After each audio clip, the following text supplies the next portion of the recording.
y sabe o ha acudido a mis congresos y sabe la calidad del material que yo manejo y que el trabajo del perfilador es básicamente observación, procesamiento de datos y análisis. Entonces, todo el material que yo tengo, digamos, no es escrito, sino son imágenes, como por ejemplo la que acabo de poner en mi cuenta, ¿sí? Sobre una cuenta de divulgación de pedofilia, de distribución de material de explotación sexual infantil, mal llamado child porn o pornografía infantil. La gente sabe cómo yo he trabajado en algunas causas en las cuales se me ha convocado para asistir a Ministerio Público Fiscal o también a fuerzas policiales. Entonces, ¿saben? Les suena raro que yo acceda a una masterclass de eso. Nosotros de lo que vamos a hablar primeramente va a ser abrir la cabeza de la gente. Yo le recomiendo a la gente que si no tiene cierto estómago, yo lo entiendo. A mí en una de las conferencias se me ha ido a vomitar la gente. Pero bueno, yo siempre aviso. En esa conferencia casualmente era sobre perfiles en la Universidad de Salamanca y hubo gente que se fue porque se descompuso, pero bueno, si yo digo que voy a presentar un homicidio ritual, digo, con folia de, Y tiene que saber lo lo que, que se atiende. claro, es como si yo te digo, Federico, vamos a trabajar en un homicidio y yo te muestro las fotos y vos de pronto te encontrás con una decapitación, ¿sí? O sea, no te puedes descomponer. ¿Se entiende esto? Sí, sí, no, por No supuesto. puedes trabajar en Además, esto. las imágenes son clave también para hacer estudios desde el escenario, ¿no? Claro. Nosotros lo que vamos a hacer va a ser una masterclass para que la gente vea cómo es el trabajo real en una investigación criminal. Es decir, para el perfilador, eh, como le decía a un periodista, Jorge Lanata, que el perfilador no ve gente muerta, el perfilador ve datos. Entonces, cómo uno incorpora esos datos y cómo uno los interpreta, tienen que ser lo más próximo a cómo piensa una persona que ha cometido ese tipo de delito con esa víctima en ese lugar, ese día y de ese modo, sobre todo de ese modo. Porque, Exactamente. digamos, claro, matan muchos, pero el cómo, el por qué y el para qué hacen al quién. Ujú. O Entonces, sea que, en Laura, yo esa recién ahí, clase sí, trataré de abrirles un poco la cabeza para que entiendan que el trabajo de un perfilador es difícil, compararlo con el de un psicólogo o un psiquiatra forense que tiene frente a frente a la persona y lo que evalúa es el discurso y otros aspectos, digamos, corporales o gestuales de la persona que tienen enfrente para dar un diagnóstico fehaciente y decir qué tipo de, no sé, trastorno padece y ser auxiliar en la justicia. Mi trabajo es previo a la captura. ujú. Sí, exactamente. Y justamente ese trabajo previo a la captura ayuda a direccionar investigaciones criminales. Y son puntos que yo recién comentaba de que no todos los representantes del Ministerio Público, los encargados de la investigación, conocen el alcance y los beneficios que puede tener un informe de perfilación del agresor. Porque nosotros como investigadores lo que hacemos es meternos en la mente del criminal para Uh -huh, saber cuáles fueron los actos previos, cómo lo pensó, cómo pudo lograr para contaminar el escenario, para manipular a las víctimas, qué, qué se le pasó por la cabeza para ocultar la información, para llegar a investigar. Y para eso uno tiene que conocer la cabeza del agresor sexual. Entonces, qué mejor que un especialista nos diga justamente cuáles son los patrones de conducta que nos puede llevar a identificarlo para que el representante de la investigación criminal se meta en la cabeza y tome y se haga preguntas de calidad, el qué, el cómo, el dónde, el por qué. uh -huh. Entonces, me parece realmente muy interesante. Recién cuando empezaba con la charla, hablaba de estadísticas. De trabajos de investigaciones, sobre todo de España, que dicen de que 1 de cada 5 niños antes de cumplir los 18 años son abusados sexualmente, del cual el 90% de los niños no hablan hasta que son mayores de edad. El 85% se da en ámbitos de confianza, ¿sí? Entonces, eh, creo que es algo que nos tiene que preocupar a todos, no solamente a vos, que sos una perfiladora, a mí que estoy vinculado a la investigación criminal, sino a toda la sociedad. el punto principal es cómo hacer para determinar estos patrones de conducta del pedófilo o el pederasta que nos permiten a claro. nosotros, por un lado, prevenir, ¿sí? ¿Cuál es el método de Ujú. estudio que vos utilizás para llegar justamente a esas conclusiones? El análisis de todo el material que hay en una causa, o incluso en una investigación policial que es previa digamos, a que a veces son rastrillajes y son previos a las causas, o sea, al armado de las causas. Lo que, por ejemplo, yo quisiera hacer una salvedad acá, yo no me dedico a lo que es el abusador intrafamiliar, ¿sí?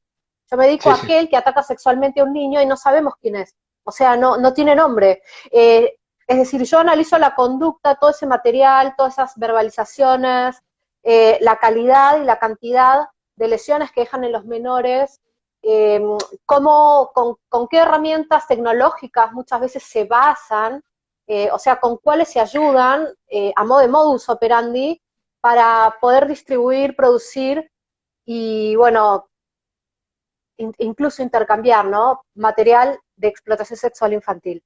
Entonces, yo quisiera hacer esa aclaración y esa salvedad y que contarle a la gente que hay una gran diferencia entre lo que es un pedófilo y lo que es un pederasta.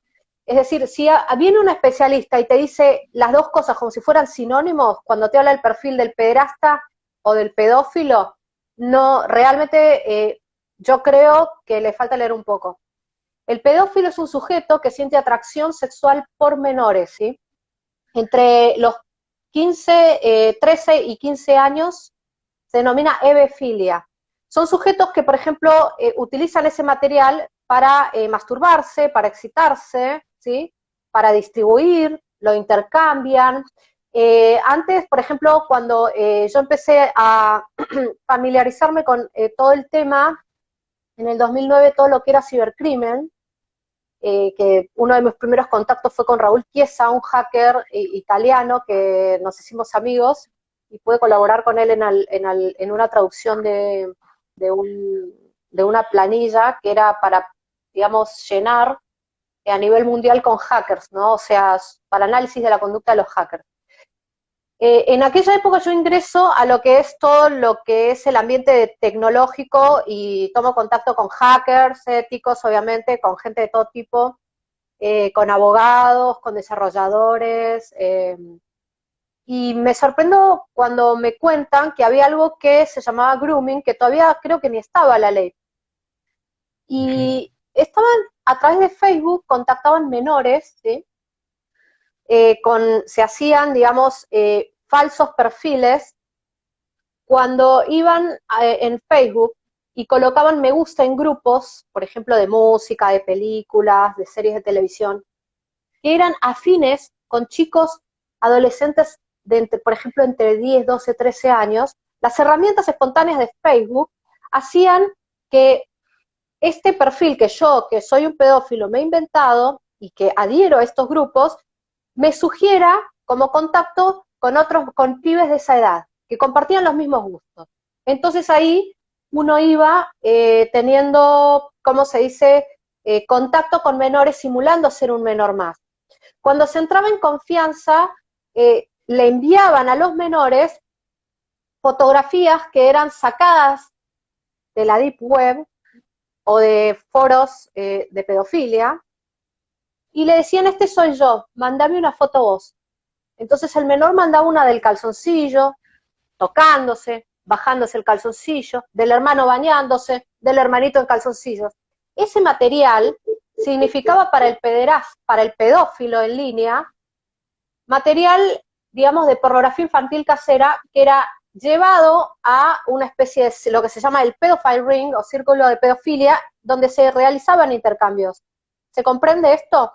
Sí, se comprende. Pero, claro, y ahí se iba intercambiando, es decir, que nosotros no hablamos, cuando hablamos de sujetos, que, digamos, pedófilo, bueno, él piensa, él se excita, pero no actúa.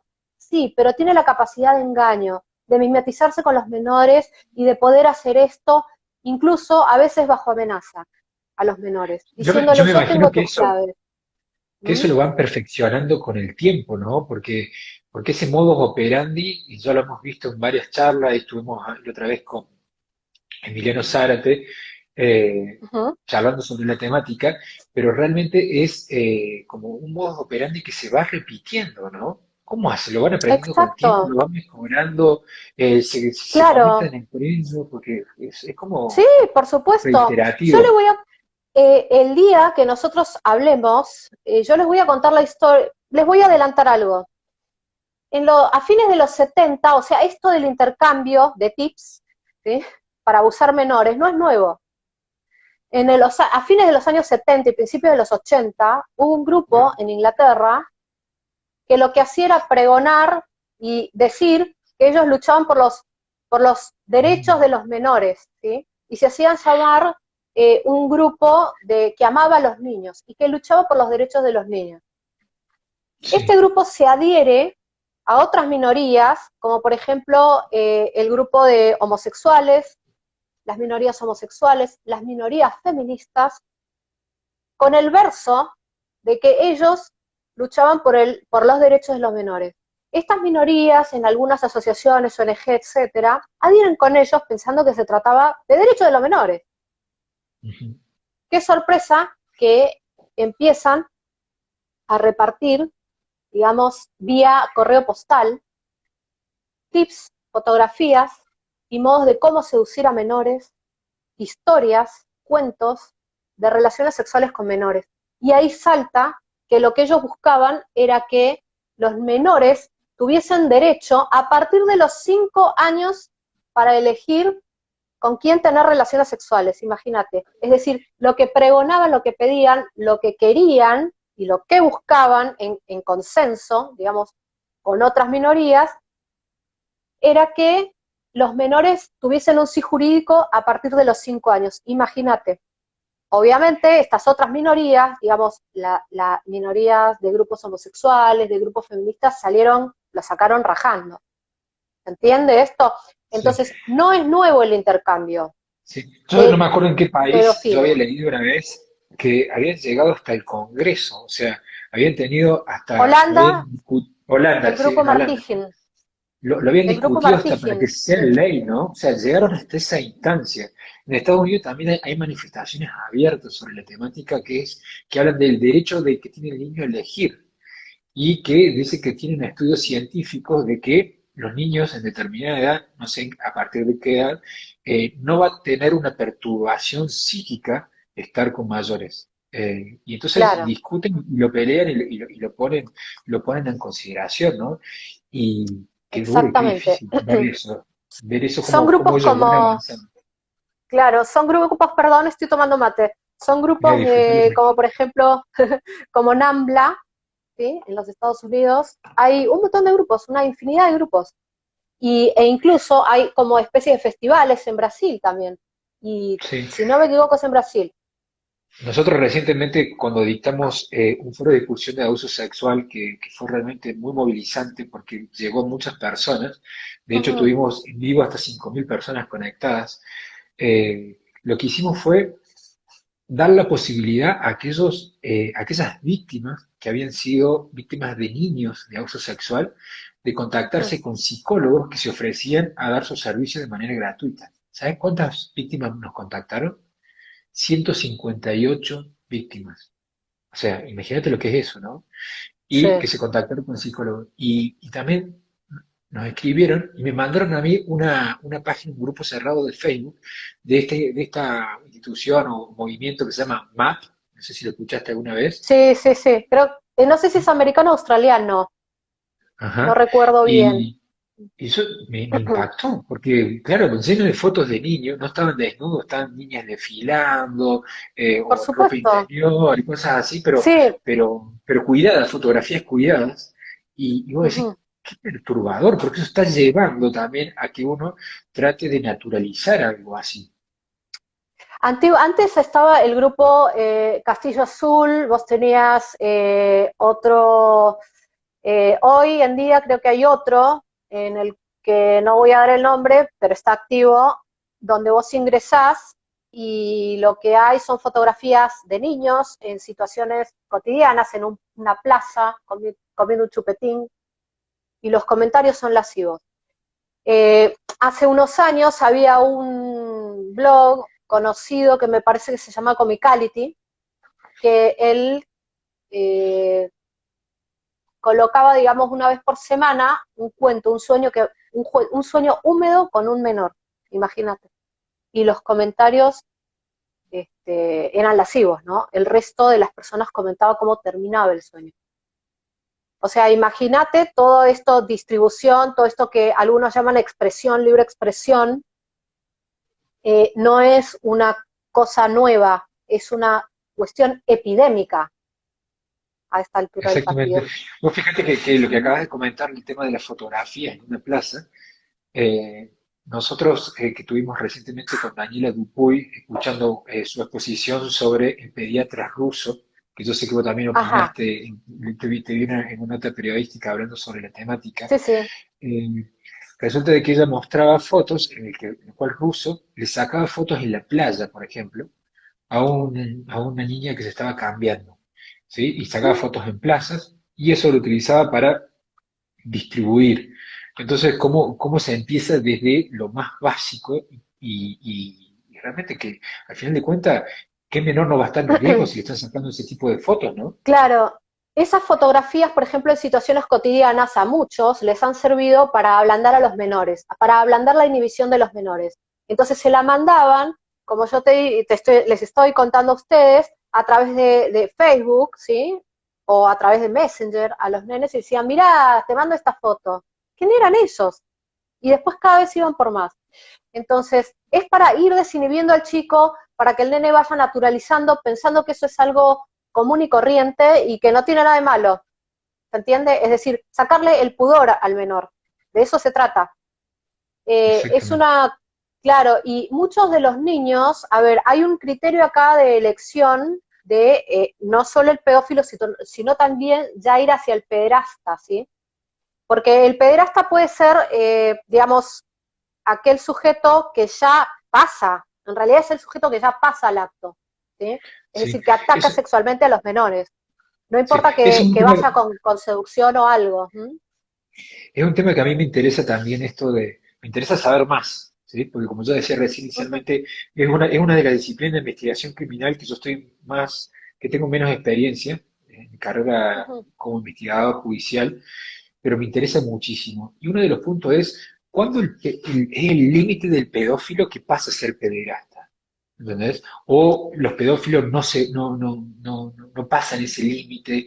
¿Cuál es el patrón conductual que tiene cada uno de ellos? La diferenciación entre el pedófilo y el pederasta. Porque yo, Ujú, cuando le escuchaba a Daniela hablar del pediatra ruso, ¿sí? Que en ujú. principio no se acreditó que haya hecho algún abuso sexual a algún menor, pero sí se acreditó de que distribuía pornografía infantil. Eh, Uno Por de los eso te puntos hablo que de yo dos me decía, personalidades distintas. Hasta eso, ahora, o sea, por eso te digo, o sea, cualquier sujeto o profesional, entre comillas, que diga que son lo mismo, no son lo mismo. Porque hasta sí, ahora ya no sé, salió ningún menor a decir este hombre a mí me abusó. ¿Se entiende? claro, Entonces son claro, dos cosas distintas, dos en perfiles el que nada caso que ver. en el caso este puntual sí, pero me cuesta pensar que, por ejemplo, Russo, el pediatra, con lo pervertido que era, mostrar un video en el cual abusaban de una niña, no sé, tenía menos de 10 años, en un Ujú, consultorio, un médico que estaba tapada la cara, con acceso carnal. ujú, Y eso lo tenía ujú. en su computadora del lugar donde atendía. Entonces, me cuesta pensar de que cuando tenía un niño desnudo no lo haya tocado, aunque sea tocado de alguna manera. O vos decís que hay una diferenciación tan grande entre el pedófilo y el pederasta que no pasan al acto, no pasan a la acción, porque No a mí me todos cuesta, pasan al no, acto, no todos, todos. no todos. Ellos se hacen llamar pedófilos virtuosos. Ellos se hacen llamar así. En realidad son pedófilos, muchos son pedófilos online, como lo llama Antonio Andrés Cuello, o pedófilos simplemente. Pero hay una cuestión muy interesante acá que uno lo ve en los allanamientos, ¿no? Y te lo puede, digamos, confirmar cualquier persona que trabaje en policía haciendo allanamientos de estas causas, o la mismísima fiscal, que ellos tienen algo que se llama el coleccionismo, es decir, la acumulación compulsiva de imágenes. Vos lo que vos encontrás muchas veces no son cientos de imágenes, son miles, millones Sí, de fotos, lo que miles pasaba. de videos que jamás van a llegar a consumir. ¿Se entiende? O sea, ¿para qué acumulan tanto? Es como esas casas, ¿viste? Que vos tenés esos programas de acumuladores compulsivos que no puedes ni entrar al dormitorio porque acumulan cosas que no sirven para un caramba. ¿Entendés? Esto es exactamente lo mismo. Y muchos de ellos, como te contaba, pueden tener una vida normal, común y corriente típica. No solo el pedófilo, sino también el pederasta. A esos se los llaman pederastas ocasionales. Son aquellos Ajá. que de vez en cuando, ¿sí?, tienen relaciones sexuales con menores o acumulan ese tipo de material. Este es un ejemplo. Por ejemplo, el doctor ruso del cual me estás hablando, que tenía, si mal no recuerdo, una familia, hijos, etcétera. Es decir, que muy probablemente la temática de que, digamos, para Kenneth Villanin, que es un perfilador del FBI que trabajó muchos años en lo que era investigación criminal de pederastas y de abducciones de menores con fines, digamos, de explotación sexual infantil, lo que él encontró es que habían dos tipologías muy específicas y muy rotundas, el pederasta ocasional y el pederasta exclusivo. El pederasta ocasional es aquel sujeto, digamos, que lo que hace es simplemente, no sé, agarrar y tener relaciones sexuales con niños de vez en cuando. Ese es el ocasional, ¿sí? Y tiene una Ujú. personalidad muy definida. ¿Por qué? Porque cuando han sido estos pederastas ocasionales llevados frente a un psicólogo, un psiquiatra forense, luego eh, de las pericias, han arrojado más o menos los mismos trastornos de personalidad.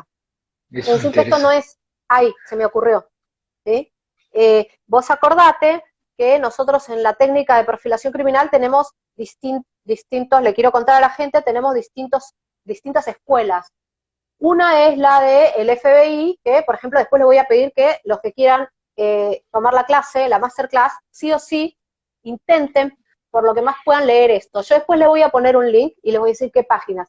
Si no hablan inglés, Sí, van, copian el contenido porque es sí, de libre distribución en internet y utilizan y se ayudan con lo que viene a ser el Google Trans, ¿sí? Y después sí. yo les voy a Sí, dar otra cosa para la que lean previamente. ahí eso quería comentar, Laura. Sí. Laura dice que son dos temas muy interesantes para que ustedes lean antes de la masterclass del día viernes. Sí, sí. En el link de inscripción que van a tener mañana, nosotros vamos a poner el link de este ya traducido, ¿sí? Ya traducido en un PDF, para que ustedes hagan clic ahí y puedan repasar esa información, ¿sí? Eso es importante. Disculpa que te interrumpí, si querés, ahí porque está bien No, interesante. Vos sabés que no, los tranquilo.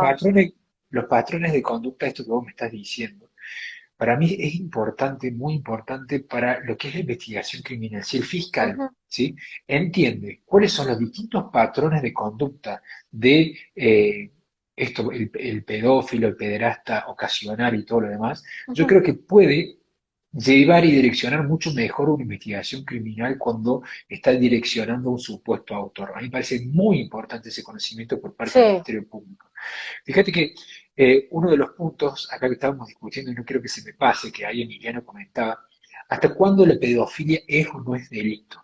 ¿Sí? Porque fíjense una cosa, nosotros estamos hablando de la pedofilia que puede ser la atracción sexual a menores. ¿Sí?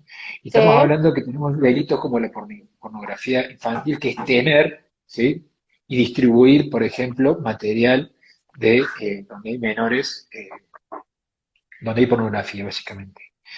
Pero ¿qué pasa si una persona que se siente atraída por menores está Ujú, consumiendo un video online en el ujú. cual hay menores y se masturba con eso? ¿Es delito o no es delito? No es de, a ver, vos viste que mi blog se llama Mens Rea Actus Reus, ¿sí? Mens Rea es Sí. la mente criminal, pero no siempre la mente criminal lleva al acto criminal.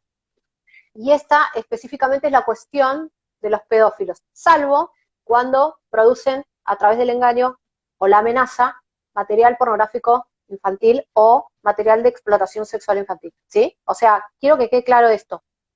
El tema es que el otro día, el año pasado, no el otro día, perdón con la cuarentena, pero no sé ni en qué día vivo, hablaba con un juez, ¿sí? Entonces me dice, pero ¿por qué no dejar ese material como para que ellos, digamos, ya lo tengan ahí y no, digamos, y que no jodan, perdón la palabra, a otros nenes? Digo, pero ¿qué fue primero, el violador o la minifalda? A ver, una persona cuando va a ver, a excitarse con alguien que recién conoce, a hacer fantasías sexuales, no necesita tener la foto de esa persona, ¿se entiende? Para activarse, para Sí, incrementar sí, la por excitación supuesto. sexual. Simplemente acude a la fantasía. Si ellos, ¿qué? ¿No es imprescindible para ellos? O sea, ¿por qué es imprescindible para ellos ese material y no pueden Sí, acudir a no. sus fantasías como antiguamente se ha hecho? Como Claro, hacen encima todos, como hacemos todos, vamos a decirlo claro. A ver, ¿por qué no? ¿Se entiende lo que digo? Yo yo lo quisiera entiendo perfectamente, pero que desde el se punto de haga esta vista, analogía. sí, sí, desde el punto de vista jurídico también, una cosa que nosotros leías recién, la tenencia de pornografía infantil sí es delito, pero no ver un video en internet porque vos no lo estás teniendo, sino lo estás almacenando. Claro, bueno, eso es un aspecto jurídico. A ver, Sí, sí, sí, por eso mismo.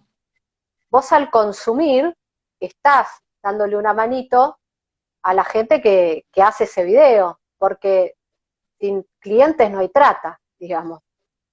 No sé si, Exactamente. yo quisiera ser lo Sí, pero suficientemente clara, el tipo ¿no? legal. Sí, sí, lo entiendo Claro, perfectamente. El tema es el tipo legal, ¿no? ¿Qué es lo que establece el tipo legal? ¿Qué es eso tenencia? desconozco porque no soy abogada. Claro. Sí, sí, por eso te digo, es uno de los puntos a tener en cuenta. Quería volver el tema de lo que es la perfilación del pederasta, Ujú. ¿sí? Y quería preguntarte, un informe, ¿sí? Técnico, que permita a descubrir cuál es el perfil en un caso concreto, cómo podría ayudar al Ministerio Público, ¿sí? Identificando justamente las conclusiones de un informe pericial de un perfilador criminal. Reducir el número de sospechosos. Vos Ajá. a ver, con un informe técnico consultivo de un perfilador, no te puede decir es organizado, desorganizado. A ver, primero que eso era en los 70. No sé, la gente que me ve, o vos, ¿han visto la serie Mindhunter? Bueno, esa serie está ambientada en los 70. En esa época de los 70 había una dicotomía, es decir, las escenas eran organizadas o desorganizadas. Hoy en día son la mayoría mixtas, se ha llegado a esa conclusión, y son predominantemente organizadas y predominantemente desorganizadas. Es decir, que una escena organizada o desorganizada no te va a decir exactamente, ni te va a decir fehacientemente qué tipo de mentalidad o de cabeza tiene la persona que ha cometido ese hecho. Vos tenés, por Sí, ejemplo, el caso de Juana Barraza Samperio, la Mataviejitas, que antes, o sea, ahorcaba ancianas, las asfixiaba, y antes de irse revolvía toda la casa y no se llevaba nada, algún que otro objeto de valor, ¿sí? Como trofeo, ¿se entiende? Pero, sí, a ver, si vos llegabas a esas escenas y veías que era desorganizada la escena, y decías, no, es una loca, es un exactamente. hombre, no, era una mujer de altísima, ex campeona de lucha libre, que luego de 20 y pico de ancianas, ¿me vas a decir que era desorganizada en su cabeza? No hay nada más organizado que una asesina en serie, a ver, después de tantas, o sea, loca no estaba, ¿se Exactamente. comprende? O sea, entonces hay cuestiones antiguas con las que uno no puede responder en un informe técnico consultivo, uno tiene que tratar de deducir, por supuesto con sustento, con la calidad y la cantidad del material que te manden, qué tipo de oficio podría tener, cuáles son sus habilidades, obviamente, además de la parafilia con la que cursa, que es la pederastía o la pedofilia, ¿qué otras parafilias tiene? Quiero contarle a la gente lo que es una parafilia. No sé si vos sabés lo que es una parafilia. Sí, yo te escuché justamente en una nota, ahora que me estoy preparando para la charla, Ajá. en la cual lo contaba, pero sí, le contemos. Bueno, igual en la clase vamos a hablar bien de parafilias para que la gente pueda conocer realmente de qué se trata. Por eso yo quiero que la gente, a ver, piense bien si le conviene entrar a la masterclass o no, para que después no me odien y digan, esta vieja está loca. No, esto es así. Una parafilia, a ver, nosotros cuando tenemos relaciones sexuales, tenemos, digamos, algún agregado raro, bizarro, que uno se puede prender o no si le va, ¿sí? Sí, Juegos. es tremendo, sí, juega. Claro, la parafilia es un gusto, una apetencia sexual que te va a, digamos, a incrementar el deseo sexual, que te va a excitar, va a contribuir a ese incremento y posteriormente a ese clímax, que suele ser atípica. Por ejemplo, eh, puede ser en el modo de obtención de placer o en el objeto de obtención de placer. En el modo puede ser el exhibicionismo, voyeurismo, es decir, hay gente que puede excitarse y llegar al clímax, ¿sí? Solamente mirando, sin ni siquiera tocarse. Otros exhibiéndose, Sí, otros golpeando, pero golpeando, digamos, en una práctica consensuada, ¿sí? En el, digamos, en el par el acto sexual. sadomasoquista, ¿sí? Sí, Dentro del juego sexual. Hay otros modos de obtención de placer del cómo, ¿sí? Por ejemplo, lo que se llama también escatología telefónica.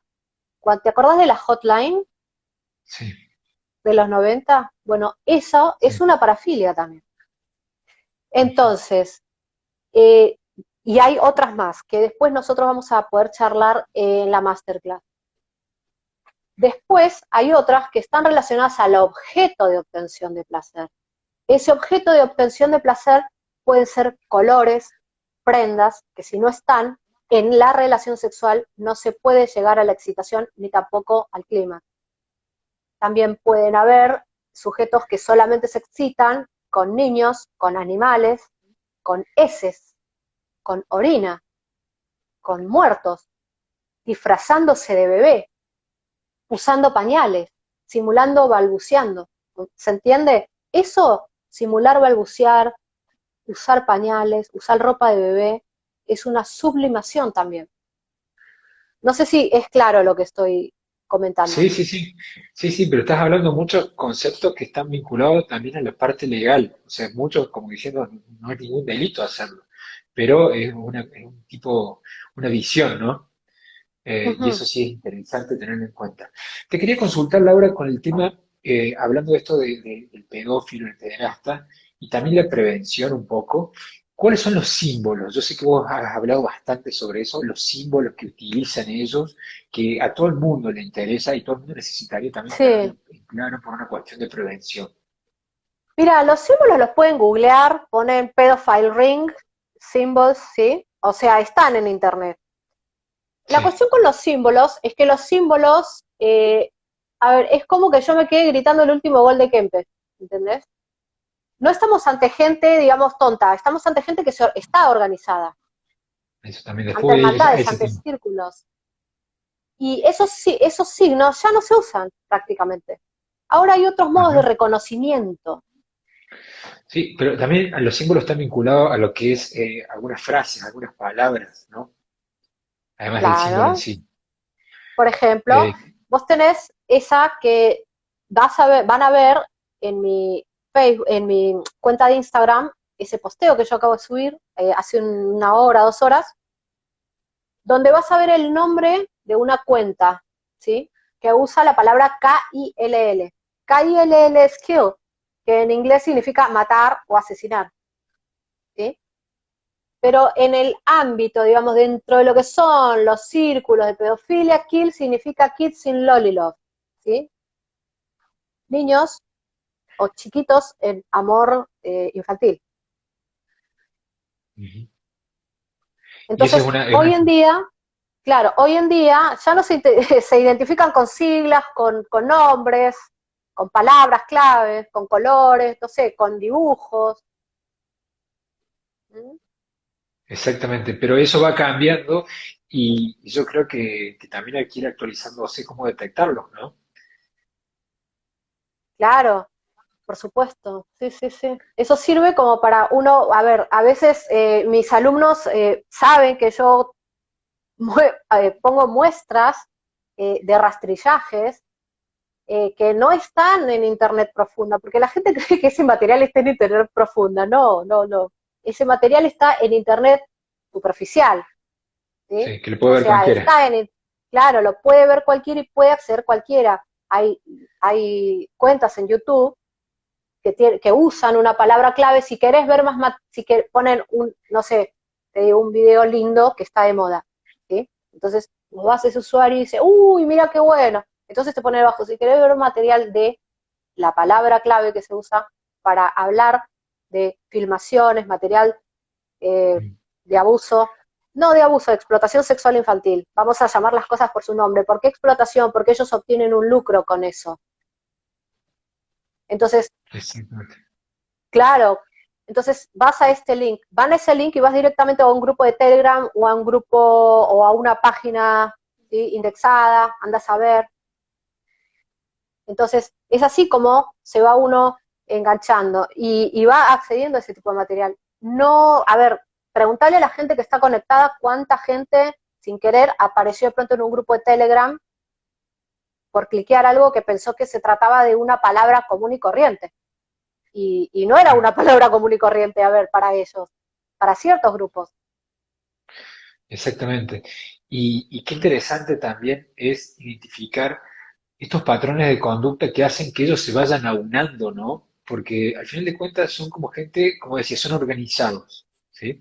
Yo creo que debe tener mucho también de psicópatas adaptados, de manipuladores, de personas Eh, que utilizan distintas técnicas Perdón, para llegar a un psicópatas, objetivo. no quiero meter la pata. Psicópata adaptado vendría a ser lo que al menos yo conozco como psicópata integrado, porque puede ser otro nombre o Exactamente, puede ser sí. lo mismo, ¿sí? Te Sí, pregunto sí, para saber. sí, sí, Ah, es como está. una analogía, es psicópata adaptado o integrado. Ah, Eh, perfecto. y que tienen estos patrones de conducta que hacen que Ujú. terminen formando círculos en común, ¿no? Y yo siempre pienso Claro, en lo que es la investigación criminal, ¿no? Y que el representante del Ministerio Público conozca, ¿sí?, estos patrones de conducta, que conozca estos círculos y que pueda catalogar a un supuesto autor para ver si tiene el perfil que coincidiría con esos círculos para llevar adelante una investigación o incluso utilizarlo como prueba claro. de cargo cuando Ujú, uno valora justamente estas conclusiones que puede tener una pericia psicológica o psiquiátrica del supuesto autor, ¿sí? Es ujú. decir, por ejemplo, que te marque que son manipuladores organizados y que vos sepas que es un patrón de conducta que representan a determinado grupo de pederastas, ¿no? Ujú. La importancia. Claro. Perdón, yo quisiera hacer una salvedad acá de lo Sí, siguiente. El psicópata, y me gustaría que la gente anote para que tenga bien claro que son personas y que no están enfermas, ¿sí? O sea, no tienen, o sea, conservan su juicio crítico, tienen contacto con la realidad, conocen la diferencia entre el bien y el mal. Lo único es que hay un desajuste en lo afectivo. El psicópata puro tiene reacciones electrodérmicas más bajas de lo normal, es decir, que ante situaciones de estrés no se le pone la piel de gallina. Otra cuestión, que como rasgos de personalidad son la manipulación, la insensibilidad, la superficialidad en los vínculos y por supuesto el engaño. ¿Mm? exactamente. Entonces, con ese, es decir, que nosotros, vos, yo, cualquiera de nosotros, cuando pasa por la calle y ve un niño durmiendo en la calle, le es indiferente a veces.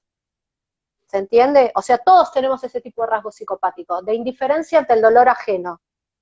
Esto es así. Exactamente. Pero una cosa es que uno, digamos, lo tenga un rato y otra cosa es vivir con eso.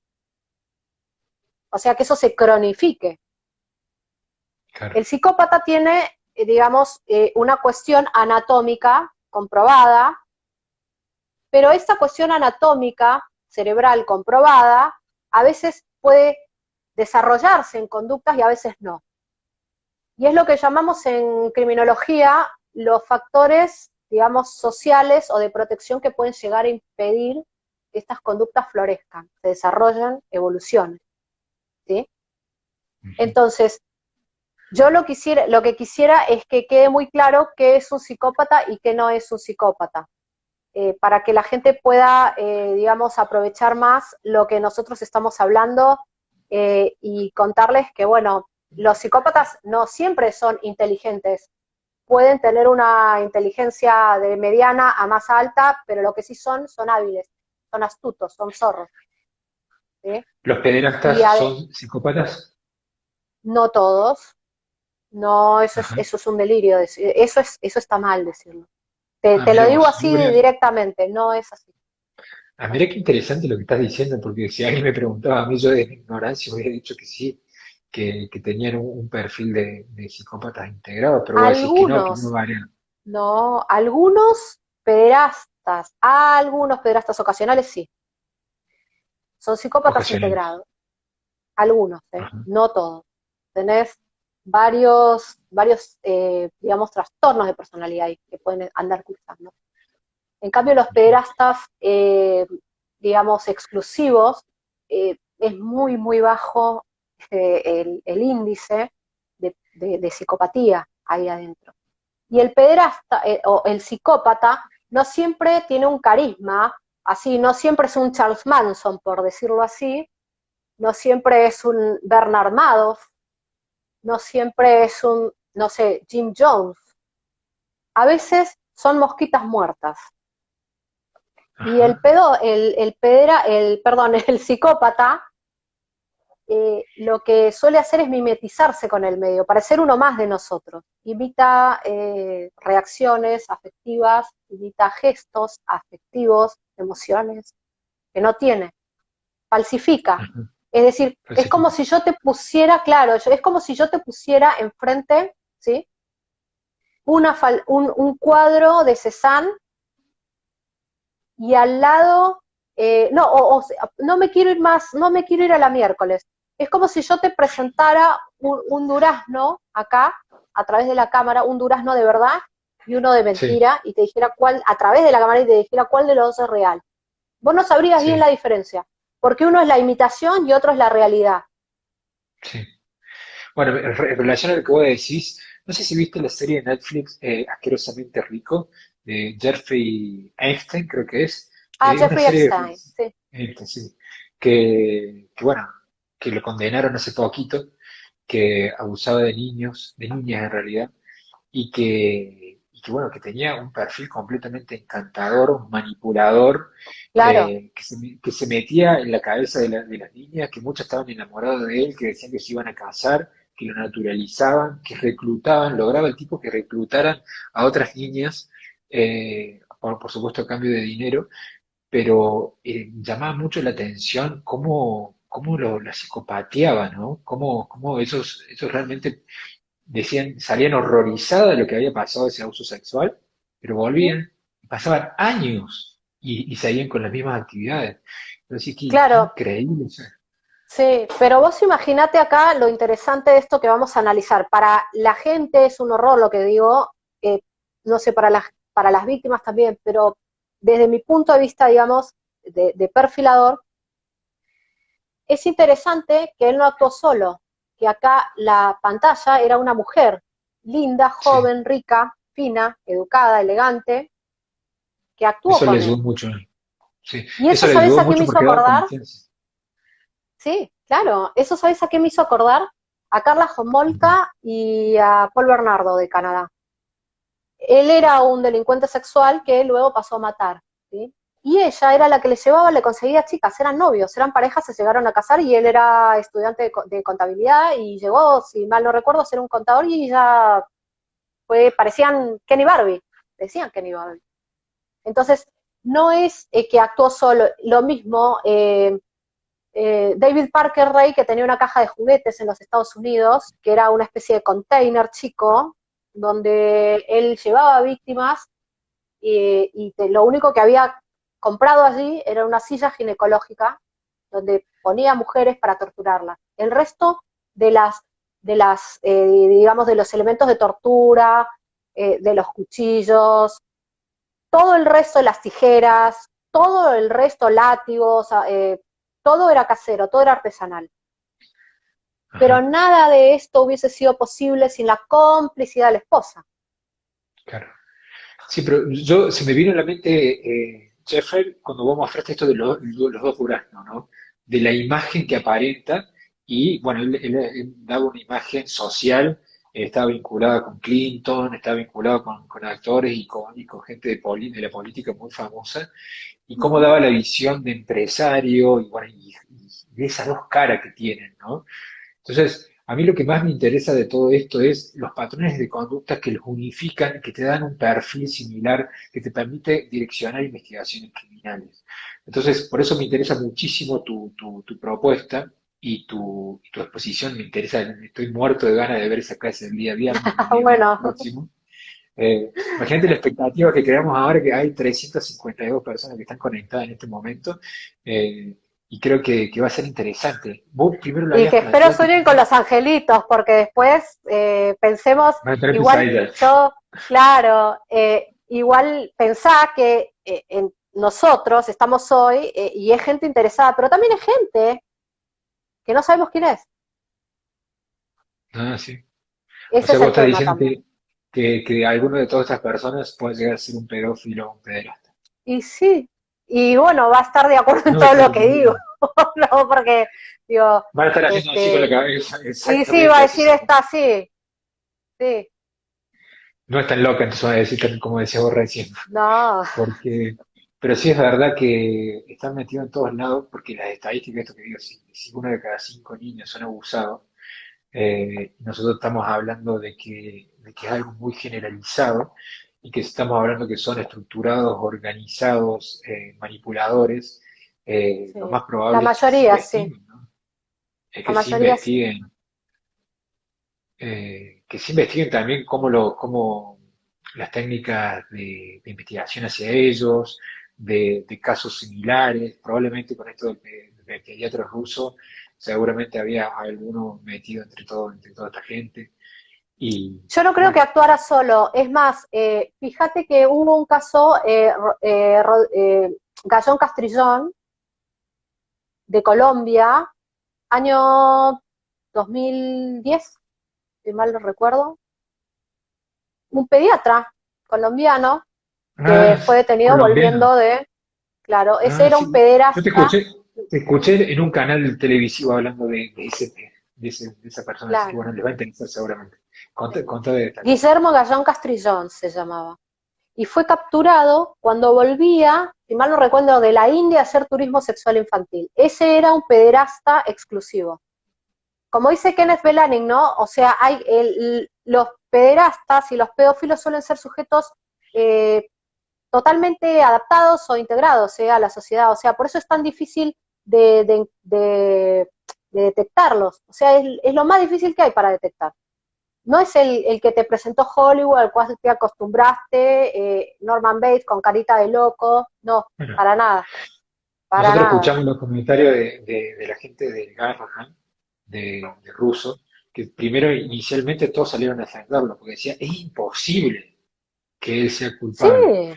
O sea, no se lo visualizaba a nadie porque lo veían totalmente, como decís, integrado, como una persona común, normal. Eh, es así. Y no te están mintiendo cuando te lo dicen. Yo te voy a contar una historia que realmente me pasó a mí. Eh, año 80 y algo, no, 90 y algo, mitad de los 90 sería. Yo vivía en un edificio y tenía una vecina, vivía con mi familia y tenía una vecina que vivía con su familia. Entonces nos intercambiamos la revista de los domingos. Ella leía uno, yo leía otro. Entonces el lunes ya estaba abajo de mi puerta y abajo de su puerta intercambiadas las revistas del domingo. A mí me llegaba una de las revistas del domingo, ¿te acordás de Caro Cuore, sí, la ropa interior? Bueno, sí. y había una línea que era ragazza, que era de adolescentes. Estaba la de Caro Cuore y estaba de otras marcas de línea, digamos, de ropa interior adolescente. A mí todos los domingos me venía recortada esa parte. Te Recortada las recortan. siluetas esa parte. Entonces yo le decía a mi familia, ¿no? Le digo, ¿pero quién recorta? O sea, ¿para qué? Y me decía, no, recortan los hijos.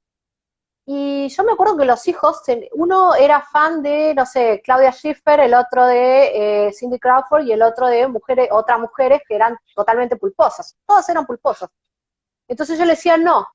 La persona que recorta le gustan las mujeres que tienen el cuerpo, digamos, sin busto. Perfecto, pequeño. Claro. Claro, yo, digamos, en aquel momento dije como tablas de planchar. Y la única que tiene el cuerpo así es la madre.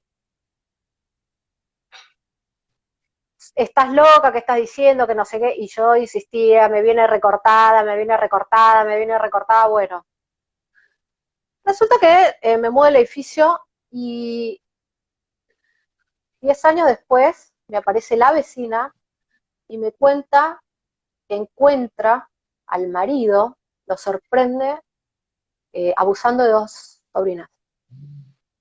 Se me puso la piel de Habló gallina. uno, claro, a mí no, te podés imaginar que a mí no. Yo en ese entonces no No, sabía que existía gente que hacía eso, pero a mí en ese momento no me sorprendió.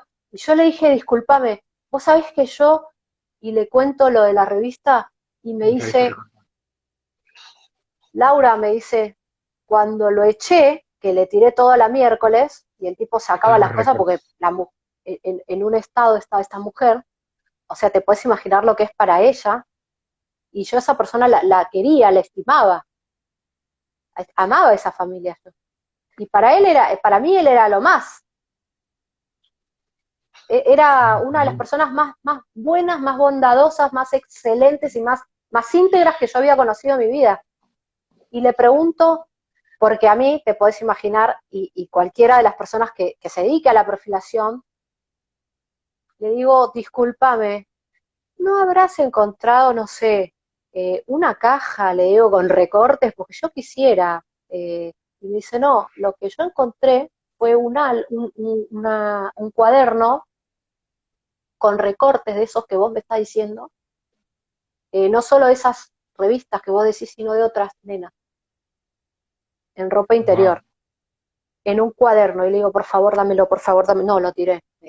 O sea, para mí eso hubiese sido tan interesante de analizar que, por ejemplo, para el resto es un horror, pero para mí, y probablemente para alguien que se dedica a lo que yo me dedico, también. ¿En qué Por fecha eso fue te todo digo, esto? no me sorprende que digan eso, ¿sabes? ¿En qué fecha fue esto?